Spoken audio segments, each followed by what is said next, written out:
Hola, ¿qué tal? Estamos en un nuevo vídeo y en esta ocasión me gustaría comentarte los resultados presentados por la compañía de Visa. Visa, como sabes, es una empresa que ya he traído al canal, es una empresa líder dentro de los métodos de pago junto a Mastercard, es decir, es básicamente un duopolio que se ve beneficiado por los pagos con tarjeta, entre otras cosas, y por supuesto esta compañía acaba de presentar resultados y como puedes ver en el gráfico lleva a lo largo de la semana una caída del 6% y tras la presentación de resultados que estaba más o menos por aquí, sobre los $264, pues ha bajado hasta los 254. Es decir, podríamos hablar aproximadamente de una caída del 3,5-4%. Aquí la cuestión es, como siempre, preguntarse si realmente está justificada esta caída, porque como estamos viendo, muchas de las compañías que están presentando, a pesar de que están presentando buenos resultados, se están cayendo en bolsa. Y muchas veces debemos de reflexionar sobre cuáles son los motivos que hay detrás porque el mercado esté tumbando a una compañía en concreto. Si tiene que ver más con la compañía, con el sector, o en este caso que podría ser también en términos generales por el mercado en general. Entonces lo primero que voy a hacer es enseñarte de forma resumida qué es lo que ha presentado la compañía. Recuerda que para esta compañía estamos hablando del tercer trimestre del ejercicio fiscal 2024. Tienen, digamos, que los trimestres un poco rotados, es decir, en el resto de compañías hemos ido viendo que el trimestre que acaba en junio más o menos suele ser el segundo trimestre del ejercicio fiscal actual, es decir, 2024, pero para Visa estamos hablando del tercer trimestre del ejercicio fiscal 2024.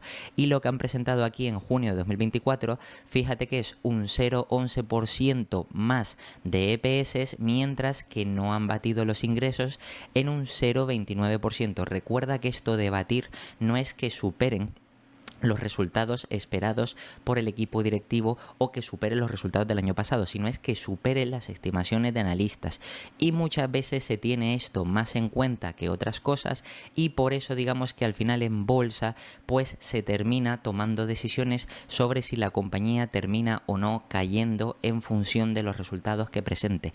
Ahora bien, la pregunta es, bueno, no han batido en una parte a las estimaciones de analistas en la parte de ingresos y por muy poco, pero luego en EPS sí lo han batido. Pero la cuestión es, ¿realmente esto justifica que la compañía haya caído más de un 3,5-4% tras la presentación de resultados? Pues bien, lo que vamos a ver es, vamos a ir al Investor Relation, por supuesto después de ver los resultados voy a ir a hacer una valoración de la compañía y por supuesto vamos a ver si ahora es una buena oportunidad de inversión.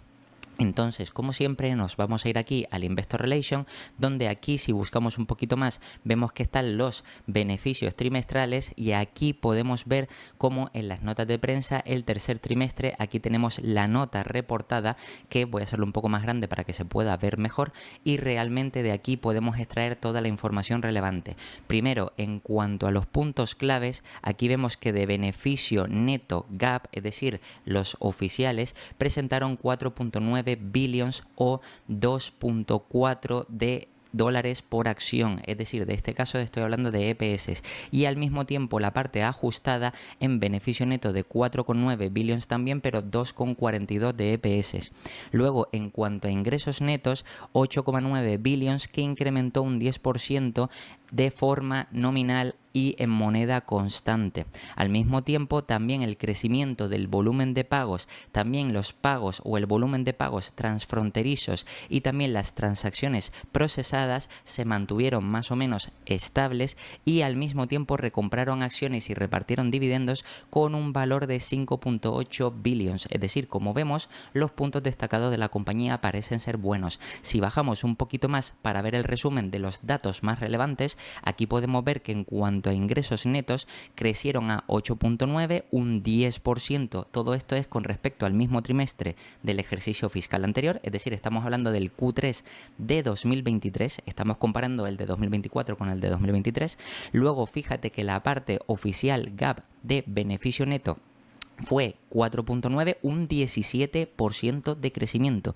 Luego en EPS Gap crecieron un 20% a los $2.4 de EPS por acción. Y luego la parte ajustada de beneficio neto, fíjate que crecieron un 9% a los 4.9 y la parte ajustada de EPS, como puedes ver, crecieron un 12% hasta los $2.42 por acción. Luego, en cuanto a los principales drivers del negocio, lo interesante es que los volúmenes de pago crecieron un 7%, al mismo tiempo los volúmenes transfronterizos, excluyendo, digamos, las transacciones europeas, crecieron un 14% y los volúmenes transfronterizos totales un 14%, y luego las transacciones procesadas crecieron un 10%. Es decir, que como ves, realmente los resultados han sido muy buenos, con crecimiento de doble dígito con respecto al mismo trimestre del año fiscal anterior, y al mismo tiempo digamos que los principales drivers también siguen aumentando, lo que quiere decir que, como sabes, si esta compañía tiene cada vez más transacciones, quiere decir que se lleva cada vez más comisiones, y esto es positivo. Por supuesto, aquí si seguimos bajando, aquí nos da más explicación detallada sobre todo esto que te he contado, pero esto, como siempre digo, es importante que te lo leas para yo no alargar tanto el vídeo. Pero si voy bajando aquí un poquito más, me gustaría ir a la parte contable. Sí es verdad que en cuanto al Outlook, la compañía siempre suele darlo en la conference call, entonces es verdad, también te hago el inciso de que es importante leer esa transcripción o esa conference call para ver realmente cuál es el guidance esperado por el equipo directivo, que es por el cual los analistas al final tienen en cuenta las estimaciones o expectativas para este año y los próximos años. Pero yo, en lugar de eso, me voy a ir a la parte, como te digo, la parte contable, que está un poquito más abajo. Aquí, por ejemplo, ya tenemos la P&L dentro de los 3 estados financieros, donde aquí podemos extraer información importante. Por ejemplo, en cuanto a ingresos, ya lo vemos de manera detallada. Por ejemplo, los ingresos por servicios, fíjate que creció un 8% a 3.967 millones. Los procesos de datos, la parte de ingresos de proceso de datos, 4.489 millones, creció un 9%. También transacciones internacionales creció un 9%, 3.194 millones, y luego otros ingresos, 780 millones, que creció un 31%. Y luego además tienes que tener en cuenta que esta compañía, al igual que Mastercard, también paga incentivos al cliente, que es un gasto, como puedes ver aquí, que es un 11%, es decir, son unos incentivos, le da una parte de los ingresos para evidentemente que utilicen más esas tarjetas y por supuesto que la compañía pueda generar más comisiones, entre otras cosas. Total, aquí en cuanto a ingresos netos, pues esos 8.900 millones, un 10% de crecimiento, y luego si vamos a el total de gastos operativos, fíjate que fueron 2.962 millones, un 4% menos que el mismo trimestre del ejercicio fiscal anterior, es decir, que han optimizado los costes. Al mismo tiempo, ingresos no operativos, o en este caso si está entre paréntesis serían gastos, fíjate que aquí fueron de 51 millones, un decrecimiento del 58%. En cuanto a la tasa impositiva efectiva que han pagado, ha sido del 18,6%, y el beneficio neto que han obtenido fueron esos 4.872 millones, un 17% más que el mismo trimestre del año anterior, con unos EPS, por supuesto, de $2.40 por acción, un crecimiento del 20%. Ahora, de forma ajustada, aquí por ejemplo nos muestra la parte de total de gastos operativos, 2.927 millones, ves que hay una pequeña o ligera diferencia, pero sería de un 14% con respecto a los gastos operativos ajustados del mismo trimestre del ejercicio fiscal anterior. Al mismo tiempo, en la parte de non-operating income, también 73 millones, un 96% de crecimiento, tasa efectiva del 18,8 en lugar del 18,6, y también en cuanto a beneficio neto, que varía, como ves, un poco, 4.909, un crecimiento del 9%, todo esto comparándolo con la parte ajustada del beneficio neto. Y en cuanto a EPS, 2.42, un 12% de crecimiento. Es decir que, como ves, el crecimiento de la compañía más o menos se mantiene cercano o en torno al doble dígito y de forma saludable. Como sabes, esta compañía tiene enormes ventajas competitivas junto con Mastercard, y eso hace o la convierte a las dos compañías en empresas resilientes que, a pesar de los entornos complejos macroeconómicos, siguen creciendo a esa tasa mediana o cercana de doble dígito. Entonces, si seguimos bajando un poquito poquito más, aquí vemos los principales drivers. Como te comentaba, aquí está la parte nominal y en moneda constante. A nosotros lo que nos interesa es en moneda constante. Por ejemplo, el volumen de pagos, ese 7%, realmente en nominal fue 5, pero se vieron beneficiados en moneda constante. Luego los pagos o el volumen de pagos transfronterizo, excluyendo las transacciones europeas, fue un 12, pero realmente un 14 en moneda constante. Los totales sería de un 14%, 12 de forma nominal, y las transacciones procesadas pues un 10% en ambas, cosa que es bastante interesante. Ahora, en cuanto a la parte del balance, que de aquí podemos sacar más información interesante sobre esta compañía, por ejemplo, podemos ver que en cuanto a la caja que dispone la compañía, más o menos ves que se ha reducido un poco. Luego veremos en el cash flow realmente que han destinado una parte a inversión en el negocio, y por supuesto eso hace pues que la compañía haya tenido que tirar de caja por esa parte, pero no es nada negativo. Luego al mismo tiempo, si seguimos mirando, aquí por ejemplo vemos litigios, aquí que esto es interesante porque muchas veces digamos que la compañía tiene que restringir una caja porque a este tipo de compañías, como es prácticamente un duopolio junto con Mastercard, muchas veces está muy seguida por los distintos gobiernos de los distintos países, y eso hay que vigilarlo porque a pesar de que digamos que hacen las cosas de forma legal, siempre intentan o les intentan poner ciertas multas supuestamente por monopolio, etcétera, etcétera, pero realmente es porque la compañía tiene tal ventajas competitivas que digamos que es una forma de que los distintos estados tengan la excusa de sacarles más dinero. Al mismo tiempo, otro punto importante que podemos ver son las cuentas por recibir de la compañía, que se mantienen más o menos similares o han crecido un poco. Luego, dentro de la parte de activos, en este caso serían los no corrientes, serían a largo plazo. Aquí, por ejemplo, tenemos el goodwill que aumenta un poquito, como puedes ver. Luego, en la parte de pasivos, cuentas por pagar, que más o menos se reduce un poquito o se mantiene más o menos estable. Por supuesto, estás viendo que hay incentivos a clientes que, como te decía, esto hace que utilicen más las transacciones, las tarjetas, etcétera, etcétera. Y esto también es bueno ver que más o menos, digamos, que siguen incentivando al uso de sus productos o servicios. En la parte de pasivos también fíjate que hay una deuda a largo plazo de 20.000 millones que aumenta un poquito, pero más o menos digamos que es razonable. También una cosa a tener en cuenta es vigilar que esta deuda más o menos se podría casi liquidar con toda la caja que tiene la compañía, y prácticamente se podría liquidar casi toda con la caja que dispone la compañía, cosa que también es interesante. 20.000 millones frente a los 16.000 millones, o ahora 12.900 millones frente a los 20.000, que más o menos digamos que más de la mitad de toda la deuda la podrían liquidar si quisieran con la caja, cosa que es positivo. Y luego al mismo tiempo aquí tenemos más puntos interesantes. Al final digamos que la compañía, pues llegaríamos aquí a un patrimonio neto de la compañía que para este tipo de negocio no nos interesa tanto, pero siempre es bueno ver que va aumentando poco a poco. Recuerda que realmente para las empresas tecnológicas lo que es el patrimonio neto o lo que es el ROE no nos interesa tanto, es mejor el ROIC en este caso. Y si seguimos bajando, aquí por ejemplo la compañía nos da más información, en este caso sobre datos de la P&L pero no auditados, para ver realmente a dónde ha ido cada partida o cada salida o cada gasto, cada entrada de dinero, etcétera, etcétera. Aquí, por como ves, parte de los ingresos netos, los 8.900 millones, pero luego vemos los gastos operativos, el OPEX, hacia dónde ha ido. Aquí vemos personal, marketing, redes y procesos, también depreciación y amortización, general y administrativos, litigios. Es decir, que realmente aquí vemos cada gasto que ha supuesto de la compañía, a dónde ha ido, y podemos compararlo con el mismo trimestre del ejercicio fiscal anterior y también en los 9 meses que ha ido pasando hasta ahora.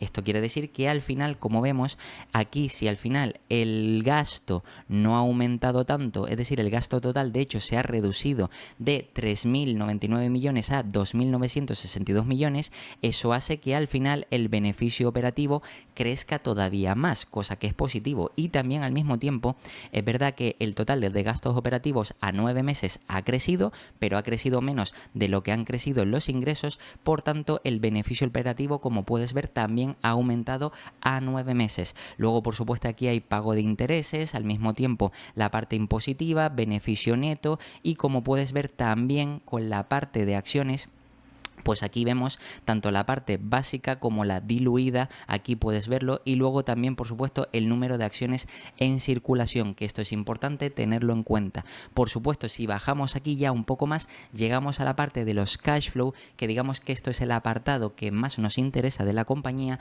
porque aquí vemos las salidas y entradas reales de capital. Por tanto, la compañía parte del beneficio neto, a partir de aquí reconstruye el beneficio neto hasta llegar al cash flow operativo, es decir, el cash flow disponible para que la compañía haga distintas cosas, ya sean inversiones, ya sean reinversión en el negocio, ya sean recompras de acciones, ya sean muchas cosas, y por supuesto esto hay que vigilarlo. Aquí por supuesto, como sabes y ya te he explicado en el canal, toda esta reconstrucción pues ponen partidas que no suponen una salida de caja real, y por tanto digamos que todo esto hay que vigilarlo o verificar que efectivamente no ha supuesto una salida de caja real.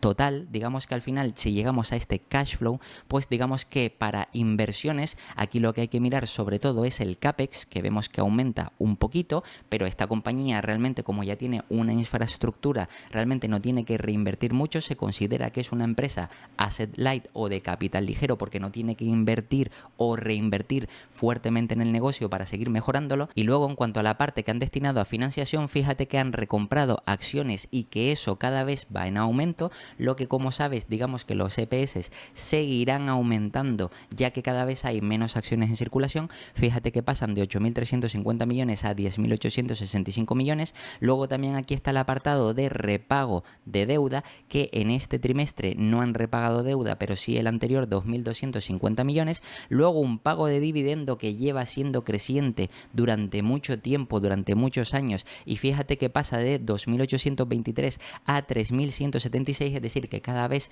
están destinando más capital a el pago de dividendos para los accionistas que les gusta recibir en dividendos. Y luego por supuesto aquí también digamos que hay compensaciones y también emisión de nueva deuda, entre otras cosas. Y aquí al final puedes ver al final del periodo que terminaron con 19.276 millones de caja cuando habían empezado con 21.990 y se han gastado o han sacado de la caja 2.714.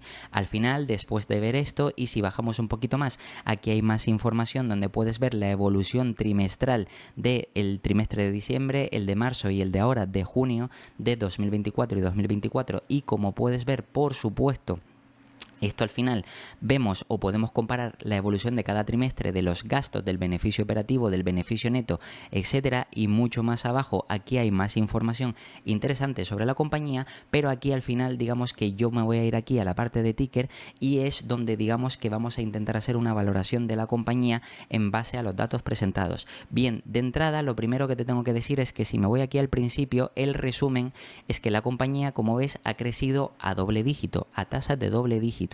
Y realmente el crecimiento ha sido muy bueno, pero ¿qué es lo que ha pasado? Que hay ciertos puntos que no han batido las estimaciones o expectativas del mercado, cosa que si al final se queda corto, pues al final lo que decide hacer el mercado es tumbar a la compañía ese 3,5-4% en bolsa tras la presentación de resultados. La pregunta es, ¿realmente Visa estaba cotizando a un múltiplo elevado como para que el mercado la tumbe en bolsa a pesar de presentar buenos resultados?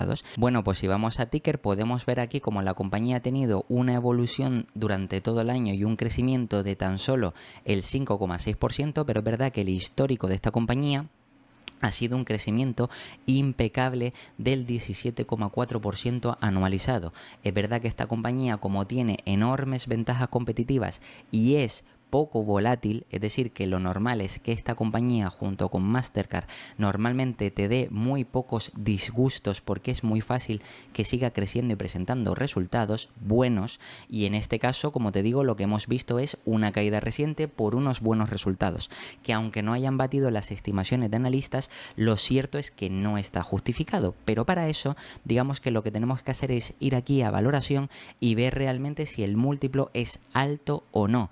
Para eso eso vamos a ver aquí la parte del PER, donde aquí vemos, por ejemplo, recuerda que esto tiene que ser PER forward, y ves que tras la caída de la compañía, según los datos de ticker, nos la está ofreciendo a 23 veces. Realmente 23 veces, esto quiere decir que estaría por debajo de las 25 veces de media que se ha pagado por esta compañía. Y recuerda que no solo me refiero por mirar el histórico, sino también comparándola con su principal competidor y teniendo en cuenta las ventajas competitivas que tiene frente a otros medios de pago, entre comillas, que no tienen tantas ventajas competitivas.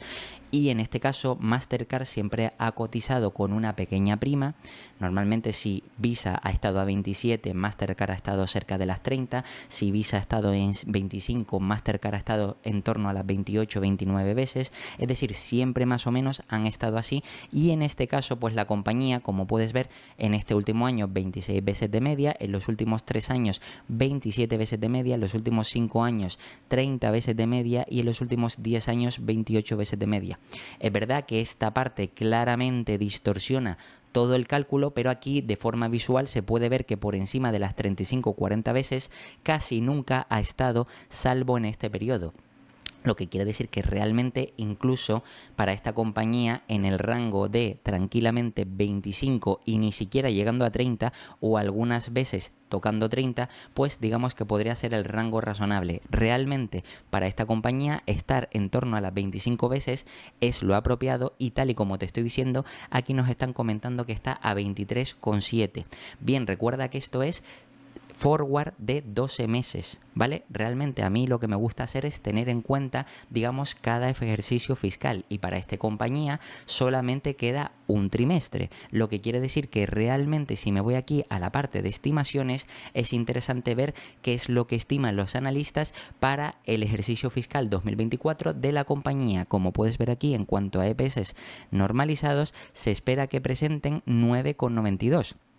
Esto quiere decir que si yo tengo en cuenta el precio actual de la compañía y me voy a la calculadora, fíjate que voy a coger los 253 por una parte y esto lo voy a dividir entre los EPS, que son 9,92.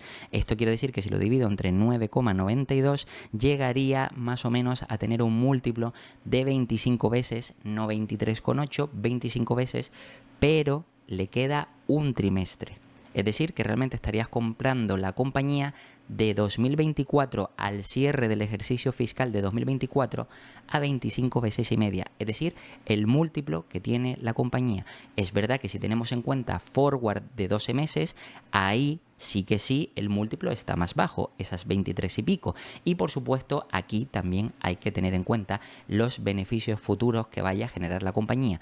Pero como todavía no ha terminado este ejercicio fiscal 2024, pues es importante saber a qué múltiplo lo estamos comprando o estaríamos comprando hipotéticamente esta compañía de 2024. En este caso sería 25 veces. Ahora bien, si quisiéramos tener en cuenta estas 25 veces y lo multiplicamos en este caso por los EPS que ponen los analistas que generará esta compañía de aquí a 2028, fíjate que el crecimiento aquí, fíjate que es de aproximadamente un 13 para 2024, pero luego sería de un 11, 13, 15, 18.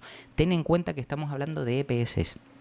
Ten en cuenta que el guidance que ha dado el equipo directivo es interesante porque esperan, y ya además te adelanto que lo han comunicado en esta última presentación, esperan tener un crecimiento en ingresos de más o menos un doble dígito bajo. Es decir, estamos hablando de un 10, 11 o 12%, cosa que fíjate que aquí arriba en cuanto a ingresos, realmente fíjate que aparece un 9,6. O sea, que ni siquiera están teniendo en cuenta que para este 2024 los analistas van a cumplir o se va a cumplir lo que está diciendo el equipo directivo que van a conseguir para este ejercicio fiscal 2024. Todo esto que estamos viendo, los ingresos y el resto de crecimiento de ingresos ya está por debajo de las estimaciones del propio equipo directivo. Esto hay que tenerlo en cuenta porque, por supuesto, esto quiere decir que todo el cálculo que voy a hacer a partir de ahora va a ser conservador. Por tanto, esto quiere decir que estas 25 veces, si me voy hasta 2028, que tiene sentido que en cuanto a EPS crezca un poquito más de ese doble dígito aproximado doble dígito bajo de crecimiento en ingresos, y si recompran acciones quiere decir que como mínimo también tendrán ese crecimiento de doble dígito, aunque sea bajo, pero de EPS, porque si recompran acciones mínimo tendrán lo mismo o un poquito más. Es decir, si en ingresos crecen 10, 11, 12, en EPS pueden crecer a lo mejor 11, 12, 13 o 12, 13, 14. Es decir, un poquito más. Aquí lo que nos están diciendo es 13, 11, 13, 15, 18. Nos los podemos creer porque más o menos, aunque aquí en 2028 veamos un 18, yo incluso voy a ser más conservador y no voy a poner 17,10, sino voy a poner 17. Esto quiere decir que si esto lo multiplico por 17, es decir, para que el crecimiento del último año no distorsione tanto, ¿vale? Pues en este caso, fíjate que el precio objetivo sería de 425 y la compañía o el mercado nos las está ofreciendo ahora mismo a 253. 253 hasta, como te digo, los 425. Que esto, si me voy a MoneyChimp, como sabes, para saber cuánto sería el retorno anualizado, fíjate que por una parte voy a poner aquí 253, voy a poner 253 y luego aquí de precio objetivo voy a poner, en este caso, 425. Pues tendríamos, recuerda que estamos hablando, fíjate que ahora es el tercer trimestre de 2024. Si estamos hablando hasta 2028, quiere decir que a 2028 le quedaría un trimestre. Lo que quiere decir que si estamos en 2024, 25, 26, 27 y 28. 28, 4 años y un trimestre, ¿vale? Podríamos más o menos redondear, en vez de poner 4.5, que sería 4 años y 6 meses, pues 4.25, que 4.25 sería como más o menos 4 años y un trimestre. Esto quiere decir que si yo pongo esto por 4.25, es decir, en años, eso quiere decir que sería un 12,98% anualizado. Recuerda, te vuelvo a repetir por si no lo has entendido. Queda un trimestre, acaban de presentar el tercer trimestre, queda el cuarto trimestre y es a 2028. Estamos en 2024, 25, 26, 27 y 28. 4 años y un trimestre. Por tanto, aquí se pone 4.25. Porque evidentemente 25 un trimestre, 0,50 serían 6 meses o 2 trimestres, 0,75 serían 3 trimestres y 1 sería en este caso el año completo. Por tanto pongo 4,25 y sería un 12,98%. Ahora bien, este 12,98%, que es básicamente un 13% anualizado, que no está nada mal para esta compañía que es súper resiliente y tiene enormes ventajas competitivas, ahora para ser justos también tenemos que sumarle lo siguiente, que es en este caso los dividendos que reparte y que cada vez están siendo más crecientes. La compañía lleva más de 13, 14 o 15 años repartiendo de forma consecutiva dividendos crecientes y ahora mismo supone el 0,7%. Si le quitáramos la tasa impositiva que habría que pagar por la parte de dividendos, significa que le tendríamos que sumar a esto aproximadamente un 0,6, 0,5, lo que ya nos iríamos a un 13,5, 13,6%.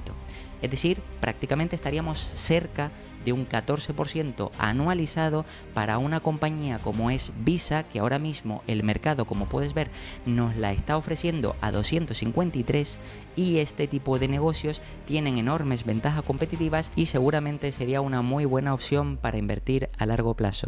Y nada, esto ha sido todo sobre los resultados de Visa y como siempre te voy a dejar aquí 2 vídeos para que sigas aprendiendo, te puedes suscribir y dejarme un comentario y nada, nos vemos el próximo.